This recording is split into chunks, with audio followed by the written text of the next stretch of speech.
Bismillahirrahmanirrahim. Assalamu alaikum students. My name is Abdurrahman and I'm teaching you biology. Students, in this session we are going to study about the reproduction in animals.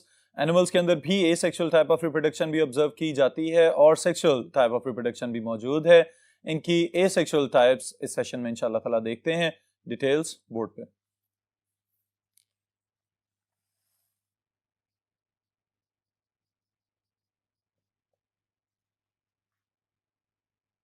Right, students, we are going to discuss the asexual reproduction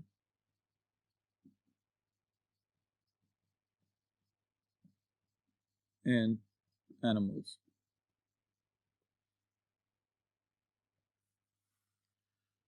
ji students, अब बुनियादी तौर पे जैसे हमने ये observe किया और study भी किया कि प्लांट्स के अंदर दो तरह की रिप्रोडक्शन होती है, asexual as well as sexual reproduction.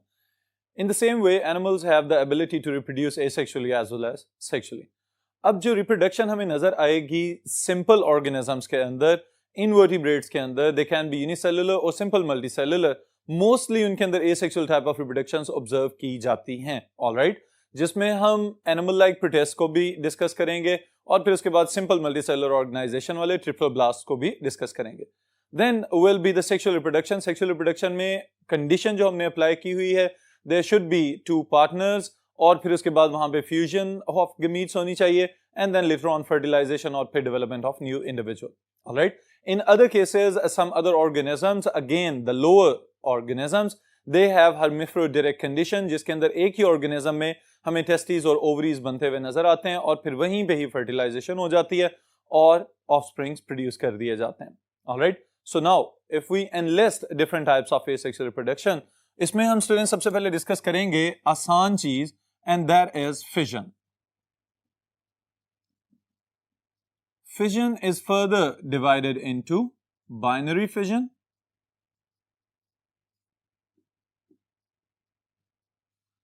And multiple fission in animals also.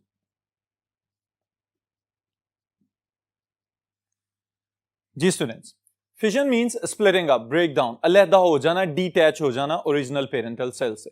अब यहाँ पे ये बात काबिल गौर है कि फिजन जो हमें नजर आएगी ऑर्गेनिजम्स के अंदर, यहाँ पे एग्जांपल के तौर पे हम ले रहे हैं स्टूडेंट्स अमीबा को.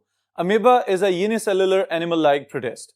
अब जब हम देखते हैं कि एक अमीबिक सेल या अमीबॉइड सेल जो है ये इनफ मैच्योर हो चुका हो, उसके बाद ये अचानक से तकसीम होना शुरू हो जाता है और दो डॉटर सेल्स बना देता है. This is binary fission. In the same way, paramecium also divides. तो वहां पे भी हमें binary fission नजर आ रही है कि जब एक सेल तकसीम होके दो डॉटर सेल्स बना देगा. In the same way, sometimes under unfavorable conditions देखा गया है कि कुछ animal like protists, especially amoeba को ही यहाँ पे डिस्कस कर लेते हैं दोबारा, कि इनके अंदर क्या किया जाता है, एक प्रोटेक्टिव लेयर बनाई जाती है जिसे हम क्या कहते हैं, सिस्ट. ऑलराइट. अब जो सिस्ट बन जाती है, उसके बन जाने का मतलब ये है कि अनफेवरेबल कंडीशंस के लिए एक बाहर रेजिस्टेंट लेयर बना दी गई है और अंदर ही अंदर न्यूक्लियाई बहुत ज्यादा पैदा कर दिए जाते हैं. यानी कि जो ओरिजिनल पेरेंटल न्यूक्लियस था वो डिवाइड होता चला जाता है और फिर अपने इर्द गिर्द साइटोप्लाज्मिक रिस्ट्रिक्टेड बाउंड्रीज बना लेता है.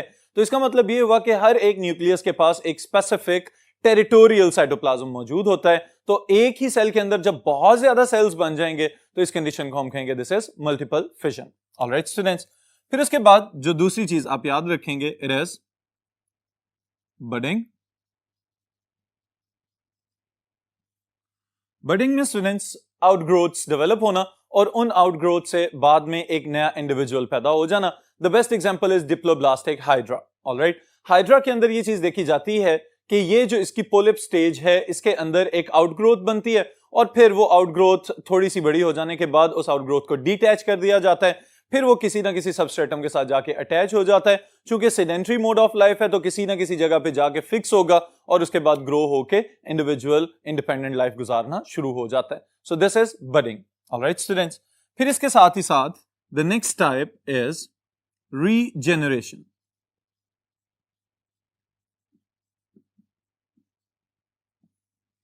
रीजेनरेशन आप लोगों को अंदाजा होना चाहिए कि it is a process to regain the lost part.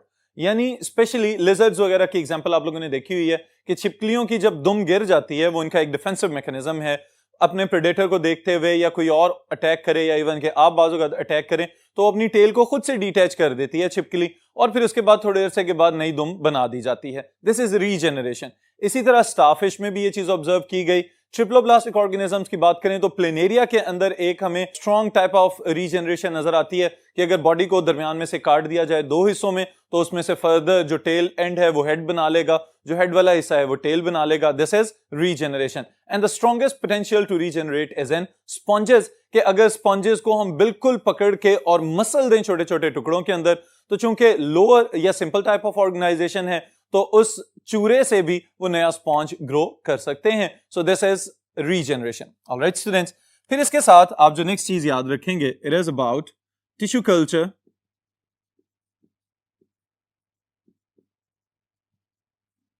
Then cloning and identical twins and triplet production. इसको बाद में देखेंगे इंशाल्लाह। अब स्टूडेंट्स यहां पे काबिल गौर चीज ये है कि जब भी टिश्यू कल्चर की टर्म हमारे सामने आती है तो फौरी तौर पे हमारी सारी की सारी कंसंट्रेशन प्लांट्स की तरफ चली जाती है कि प्लांट्स के सेल्स के पास इतनी एबिलिटी है कि एक सेल से पूरा नया पौधा पैदा किया जा सके। तो इस टोटिपोटेंसी वाली जो एबिलिटी है उसको प्लांट्स के ऊपर अप्लाई करते हुए प्लांट्स के सेल्स को निकाल के आर्टिफिशियल मीडिया के ऊपर लैब में ग्रो किया जा सकता है। तो हम ये कहते हैं कि प्लांट्स का टिश्यू कल्चर करना तो आसान है। तो क्या यह भी मुमकिन है कि एनिमल्स का भी टिश्यू कल्चर किया जा सके? यस, एनिमल्स के अंदर भी सेल्स के सैंपल्स को निकाल के लैब के अंदर डिफरेंट केमिकल्स, ड्रग्स और हार्मोन्स के इफेक्ट्स देखे जाते हैं और स्टडी किए जाते हैं। तो ये वाली बात काबिल गौर है यहाँ पे कि एनिमल्स के अंदर भी टिश्यू कल्चर पॉसिबल है। ऑलराइट स्टूडेंट्स, और फिर उसके बाद the ultimate type of the asexual reproduction, it is cloning. शुरू में सिर्फ प्लांट्स की क्लोनिंग की गई, लेकिन बाद में डॉली ने एक नया रेवोल्यूशन बर्पा कर दिया कि एनिमल्स के अंदर भी सक्सेसफुल क्लोनिंग की जा सकती है with some advantages and disadvantages. इस टेक्निक को इंप्लीमेंट किया गया और अल्टीमेटली बहुत ज्यादा प्रोडक्टिविटी में इजाफा हुआ, including plants and animals. Alright, humans की जो क्लोनिंग है इट इज स्टिल कंट्रोवर्शियल। अब स्टूडेंट्स इसके बाद एक इंपॉर्टेंट चीज आप लोगों के लिए, that is very important short question as well, it is parthenogenesis.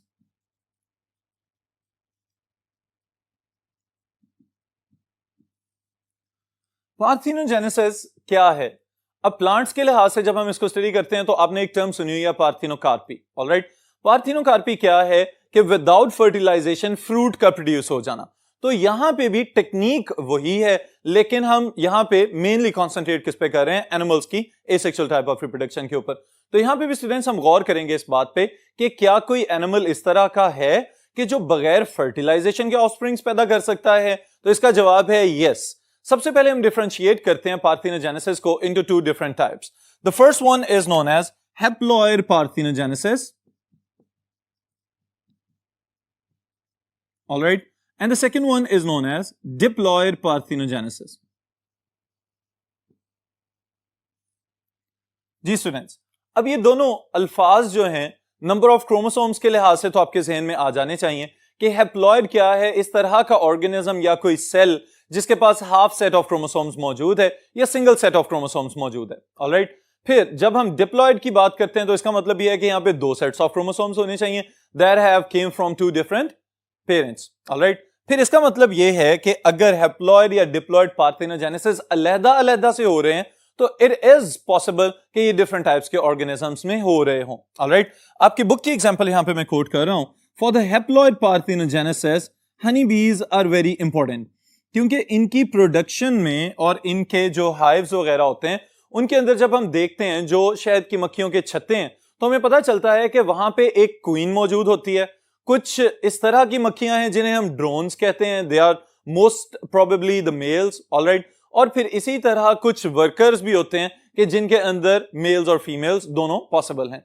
अब स्टूडेंट समझने की बात यह है कि ये जो एक डिफरेंट हायरार्की बन जाती है इसकी वजह से इन शहद की मक्खियों ने अपने काम बांटे हुए हैं, जिसकी वजह से हम कहते हैं कि दीज आर सोशल इंसेक्ट्स। अब ये जो सोशल इंसेक्ट्स हैं इसमें queen is the real queen, क्योंकि क्वीन को अल्लाह ताला ने यह खासियत भी दे दी हुई है कि वो अपनी मर्जी से वर्कर्स या ड्रोन्स या क्वींस पैदा करवा सके। ऑलराइट, तो इसके लिए जो कंसेप्ट हम डिस्कस करने जा रहे हैं ऑफ द हैप्लॉइड पार्थिनोजेनेसिस, इसको जरा अच्छी तरह से अंडरस्टैंड करें। सबसे पहले नंबर पे तो आप ये बात नोट कर लें कि हनी बीज के अंदर जो सेक्स डिटर्मिनेशन पैटर्न हमें नजर आता है इसको हम कहते हैं हैप्लोडिप्लॉइडी। हैप्लोडिप्लॉयडी सेक्स डिटर्मिनेशन पैटर्न।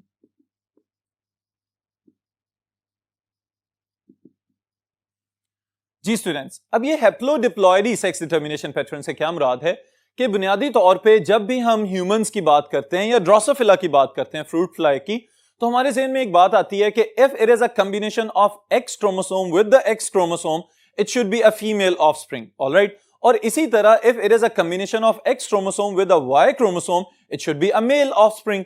तो ये इस चीज को हम कहते हैं सेक्स डिटर्मिनेशन, इस चीज का अंदाजा लगाना कि कौन से सेक्स क्रोमोसोम के कॉम्बिनेशन से किस तरह के जेंडर वाले ऑफस्प्रिंग्स पैदा होंगे, this is known as sex determination pattern.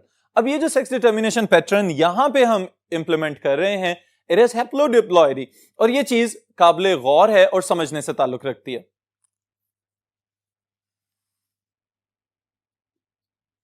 इसमें स्टूडेंट्स याद रखिएगा, पहले हम बात कर रहे हैं ड्रोन्स की, alright. Now what are drones? Drones के लिए मैं स्पेसिफिक फीचर्स यहां पे मेंशन कर रहा हूं। Drones are produced by unfertilized eggs, all right. They are haploid and they are mostly males. They have total 16 number of chromosomes. All right students, अब ये बात हमारे ज़हन में फौरन आ जानी चाहिए कि ये कैसे मुमकिन है कि क्वीन जो के पूरे छत्ते के लिए रिस्पॉन्सिबल है या एक छत्ते के ऊपर एक बड़े क्लस्टर ऑफ हनी बीज के लिए रिस्पॉन्सिबल है, वो अपनी मर्जी से ही मेल्स पैदा करे, अपनी मर्जी से ही फीमेल्स पैदा करे, और फिर क्वीन कौन बनेगा ये भी डिसाइड कर लिया जाए। तो इसके लिए स्टूडेंट्स यही बात हमारे लिए अंडरस्टैंडेबल है कि बुनियादी तौर पे जो mode of reproduction queen decide करेगी, उसी की वजह से डिसाइसिव पावर्स इसके पास आ जाती हैं। और वो क्या है कि जिस तरह ड्रोन्स प्रोड्यूस हो रहे हैं, इसी तरह हम कहेंगे कि वर्कर्स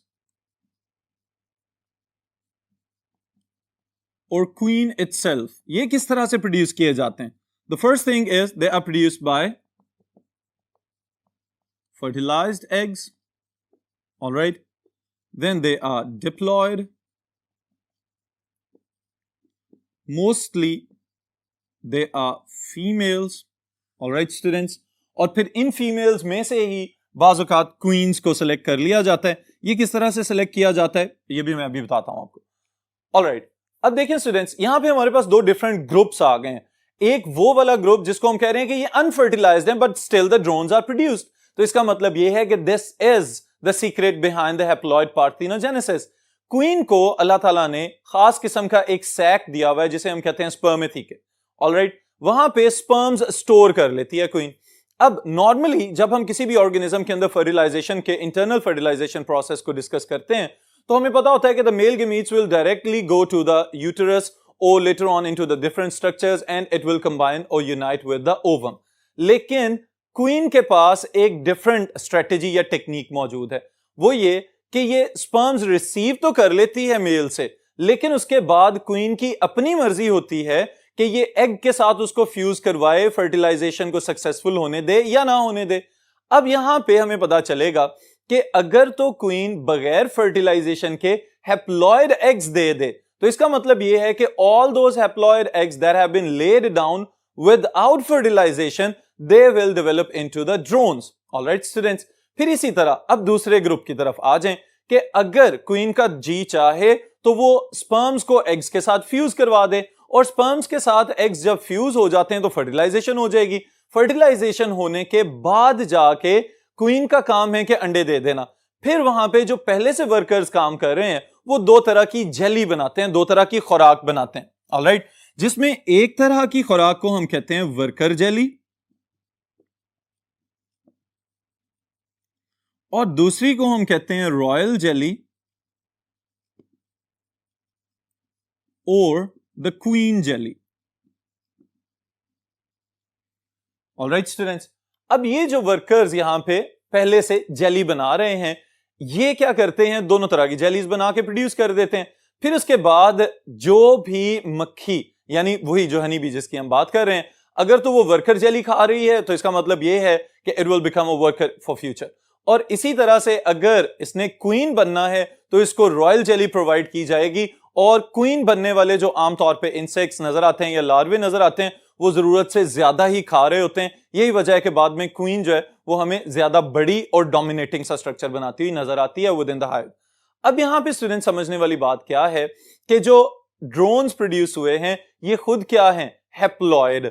तो यही हैप्लॉइड ड्रोन्स अगर गेमीट्स पैदा करना चाहें तो they will produce the gametes by mitosis, और माइटोसिस से पैदाशुदा गेमीट्स को क्वीन की मर्जी है कि वो स्पर्मेथिके में सैक के अंदर जाके उसको स्टोर करके रखे, या क्वीन की मर्जी है कि वो जाके एग के साथ फ्यूज करवाने की इजाजत दे दे। अगर विदाउट फर्टिलाइजेशन ड्रोन्स मजीद पैदा किए जा रहे हैं तो इसका मतलब ये है कि this is haploid parthenogenesis. Alright students, अब दूसरी तरफ आते हैं तो हमें पता चलता है the other type is diploid parthenogenesis. Diploid parthenogenesis को ऑब्जर्व किया जाता है with in aphids. So it is diploid parthenogenesis. अब हम जब parthenogenesis की टर्म यूज कर रहे हैं तो हम ये बात जहन में रखेंगे कि यहां पे भी फर्टिलाइजेशन नहीं हो रही, लेकिन जो ऑफस्प्रिंग्स पैदा किए जाएंगे they will have a complete set of chromosomes जिसके अंदर फुल नंबर ऑफ क्रोमोसोम्स मौजूद होगा विदाउट फर्टिलाइजेशन। ऑलराइट स्टूडेंट्स, तो इसके लिए हम मिसाल जो ले रहे हैं इंसेक्ट है एफिड।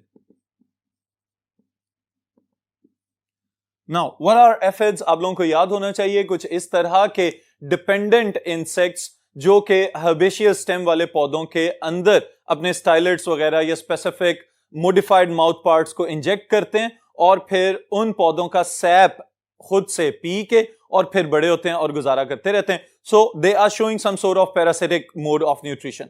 ऑलराइट, अब इसको स्टूडेंट्स अगर हम टेक्निकली रिप्रोडक्शन के लिहाज से देखें तो हमें पता चलता है कि जो फीमेल एफिड्स हैं इनके अंदर जब ओवा प्रोड्यूस हो रहे होते हैं तो आप लोगों को याद होना चाहिए कि जब कभी भी एक डिप्लॉयड ऑर्गेनिज्म ओवा प्रोड्यूस करेगा तो यहां पे मियोसिस होनी चाहिए, लेकिन देखा गया है कि जब एफिड के अंदर मियोसिस होती है तो उस वक्त द ओवा during their production they undergo a total non disjunction. Alright, non disjunction क्या था भला, कि जब क्रोमोसोम्स सेपरेट नहीं हो पाते तो इसको हम कहते हैं दिस इज नॉन डिसजंक्शन, क्योंकि असूलन जब भी कोई सेल डिवाइड होगा उस वक्त क्या होना चाहिए, क्रोमोसोम्स को सेपरेट या सेग्रीगेट हो जाना चाहिए। लेकिन जब यह पता चलता है कि ये क्रोमोसोम्स अब अपने सेंट्रोमेयर से अलहदा नहीं हो रहे, जो बाइवेलेंट्स हैं वो सेपरेट नहीं हो रहे, मियोसिस 1 के अंदर ही वो सारे एक साइड पे चले जाते हैं, तो हम कहते हैं this is total non disjunction. इसकी वजह से चूंकि ओवम के अंदर नॉन डिसजंक्शन हो रही है तो जो ऑफस्प्रिंग्स पैदा होंगे they will B females. Alright, so what is the cause of the diploid parthenogenesis? It is total non-disjunction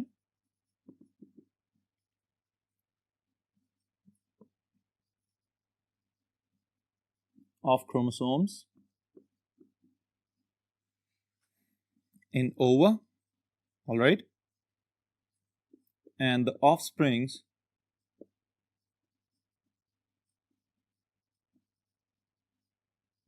produced are diploid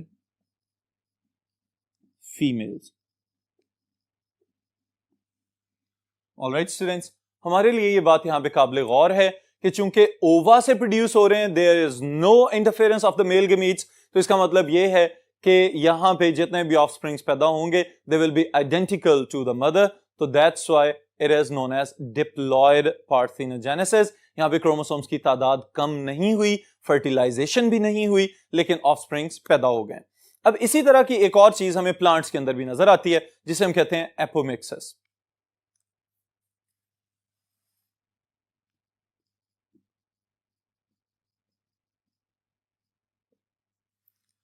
ji students, apomixis is just like the diploid parthenogenesis. यहां पे आप क्या याद रखेंगे कि we have a specific structure present inside the plants known as ovule. Alright, अगर आप इसको डिफाइन करना चाहें तो you can define it as immature seed, यानी ये वो स्ट्रक्चर है जिसने मेच्योर हो जाने के बाद सीड्स में ट्रांसफॉर्म हो जाना है। अब इसके अंदर स्पेसिफिक टिश्यूज मौजूद हैं just like the nucellus, alright, और we can say the megaspore. इनमें से कोई एक सेल जो कि ऑलरेडी डिप्लॉयड है, it will start to grow into a new individual embryo. Alright, अब इन्होंने अगर एम्ब्रियो में ट्रांसफॉर्म हो जाना है तो तो आप गौर करें कि यहां पे अभी तक कोई भी पोलन ग्रेन तो आया नहीं, कोई पोलन ट्यूब तो बनी नहीं, कोई फर्टिलाइजेशन तो अभी हुई नहीं है, लेकिन उसके बावजूद अगर एम्ब्रियो की डेवलपमेंट हो गई है तो this is just like the parthenocarpy. लेकिन यहां पे क्या है, कंप्लीट सेट ऑफ क्रोमोसोम्स वाला सेल खुद से ही एम्ब्रियो बन गया है। It will be a diploid embryo. तो इस वजह से इसको हम स्पेसिफिकली नाम दे रहे हैं एपोमिक्सिस। आपके लिए शॉर्ट क्वेश्चन के लिहाज से भी ये इंपॉर्टेंट है, इसको याद रखिएगा। फिर इंशाल्लाह नेक्स्ट सेशन